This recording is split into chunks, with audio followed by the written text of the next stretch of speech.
नमस्कार, यूट्यूब चॅनलमध्ये आपले सर्वांचे मनपूर्वक स्वागत आहे। कर्मचाऱ्यांसाठी खुशखबर।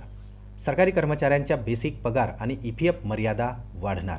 आली महत्त्वाची अपडेट। चला तर पाहूया ही सविस्तर बातमी।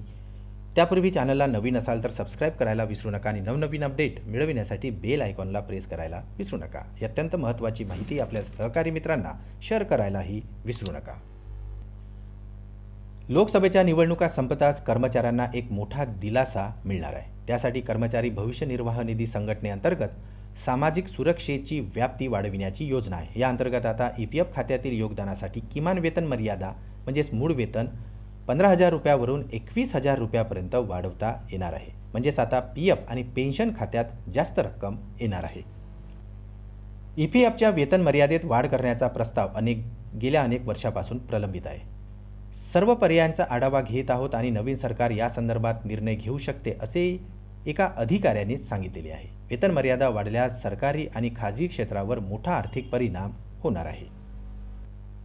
बहुतांश राज्यामध्ये किमान वेतन हे 18,000 ते 25,000 रुपयांच्या दरम्यान असल्याने वाढीव वेतन मर्यादेचा लाखो कामगारांना फायदा होईल। सध्याच्या वेतन मर्यादेमुळे ते कोणत्याही प्रकारच्या सामाजिक सुरक्षेपासून वंचित आहेत असेही बोलल्या जात आहे।